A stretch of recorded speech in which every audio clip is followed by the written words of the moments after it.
Is this season a comedy of errors for you? No, I mean it is in that if comedy is tragedy and you enjoy a dark comedy where you cry and laugh a little A bit, then tragic yeah, it's comedy. been hilarious. Tragic comedy. I like that. Yes, Yeah. yes. Shakespearean comedy. Yes.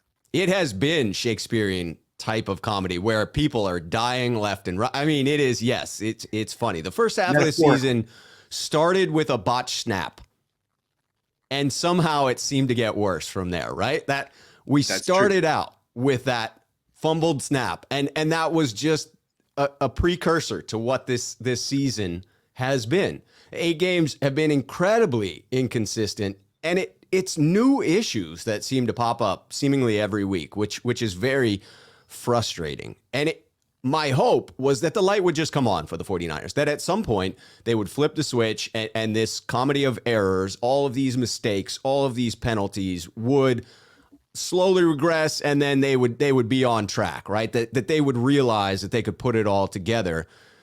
But it just doesn't stop.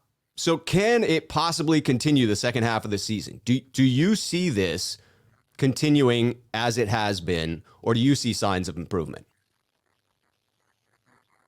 I see this continuing as it has been. I don't see anyone. You know how Steve Young said there's no dogs in this team? Jerry Rice said there's no dogs in this team. For them to turn this around, there would have to be a Steve Young, a Jerry Rice to say, what the? We're 3-5. No Right. team that I'm on is 3-5. This is how we're gonna. This is how we're gonna practice. How we're gonna get to the playoffs. And Richard Sherman could have said stuff like that. Joe Staley could have said stuff like that. Emmanuel Sanders. They don't have guys like that anymore. It doesn't seem like this team is really has that attitude right now. That the team's attitude is a lot of guys who are on 1-year deals who won't be here next year, and a lot of guys who haven't gotten paid who are just getting their numbers, and to the Niners' benefit, Deebo Samuel, Nick Bosa, but like that's what's fueling them right now, getting money in the future. I don't see anyone being like, we're gonna make the freaking playoffs, and we're like, not that you have to do a whole speech, but I just don't see any type of fire in propelling the team in that direction. What you described there sounds And to real quick, me real as quick, what you said about the season starting on a fumbled snap is so fitting. That was totally foreshadowing the whole season. When it happened, you're like, oh, that's funny. No, that's basically a microcosm of the season, fumbling the first snap. it really is. And what you're describing there with Jerry Rice, Steve Young, sounds to me as someone who is willing to grab the team by the throat and literally will them to a win, drag them across the line and say, no, not on my watch, not happening. I'm not going to allow it to happen. I'm too talented of a player to be on a team that's underperforming like this.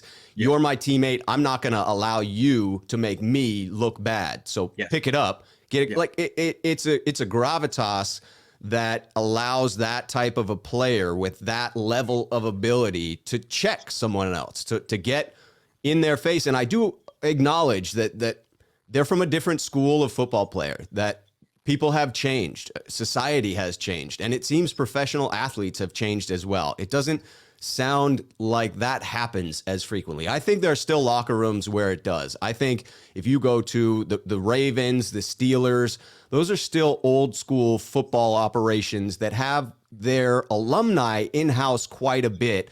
And the 49ers, for as much as the alumni appear, I don't think they're as involved with the team as someone like the Pittsburgh Steelers, where you have those gold jacket guys showing up and talking to the players.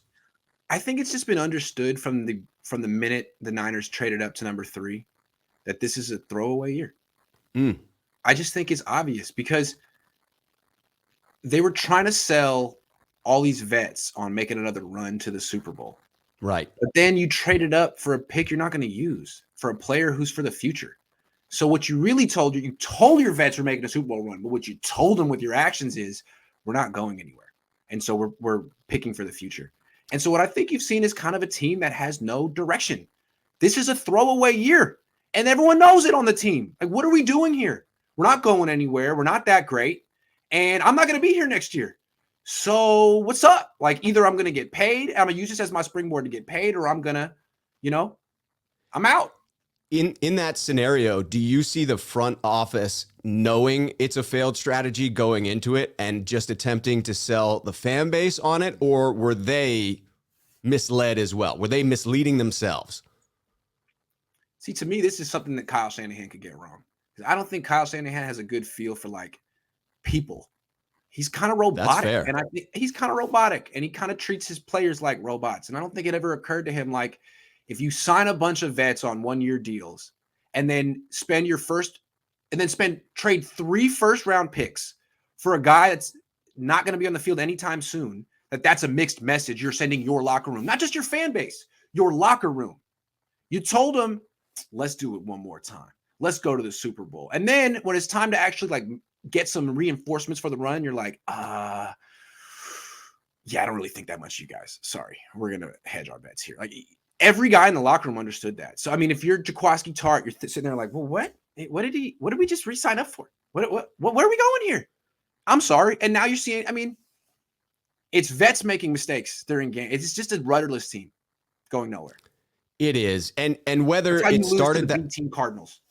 Yeah, whether it started that way or whether enough of these errors occurred early in the season and those veterans got dejected and came to this realization after a few games, whatever the order of operations was, I do think it's fair to say that they're now saying, well, how are we supposed to really compete this year when 6 of the 8 draft picks from this year didn't see a snap on offense or defense against the Cardinals? But to your how point are we earlier, supposed like, to compete? at no point in this season did the Niners look sharp.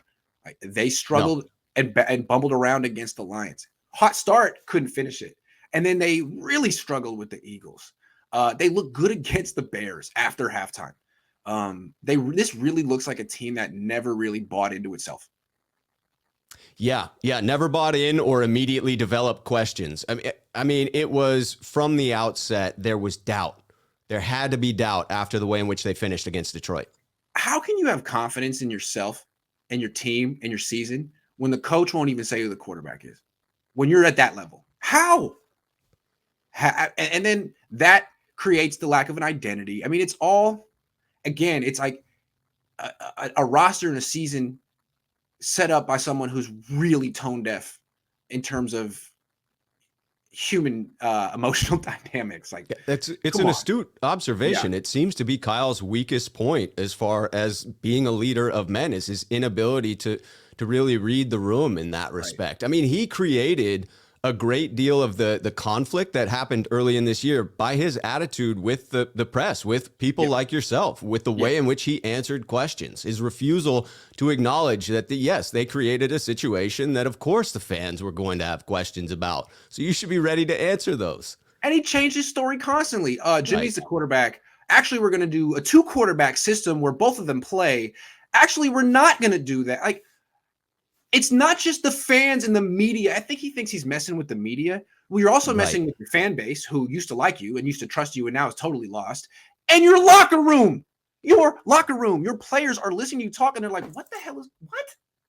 What are we doing this year? What are we doing this year? And I think they're playing like a team that's like, Debo's like, okay, I'm getting paid this year. Bosa's like, all right, I'm getting paid this year. Debo's definitely getting paid. All right, I'm getting my PFF grade up this year. But a lot of guys right now are like, hey, man, I don't know if I'm going to be here next year. And I don't know. Comedy of errors. They've gone to a business-like approach where I'm going to get mine. I'm going to make sure that I'm taken care of. But that's not a team concept. That's not successful in the NFL. No, and as your point, like these kind of teams can succeed if they have early success. But once things start going bad, business decision central. That's how it goes. Right. And that's what, to me, honestly, the 2014 Niners are the same way. It was kind of obvious that things were going bad, and everyone was like, and you ended up going 8-8, and there was a mass exodus at the end of the year. This season could be just like that. 9-8 mass exodus. 8-9 mass exodus. You can't blame the players for that. It's a very short life they have in the NFL. It is a business decision. They've got to look out for number one. It's true. And Kyle needs to know this. You've been in the league for 15 years. What did you think was going to happen? I guess he thought they were going to go 8-0 to start the season. They just avoid this. Well, you didn't. Not funny.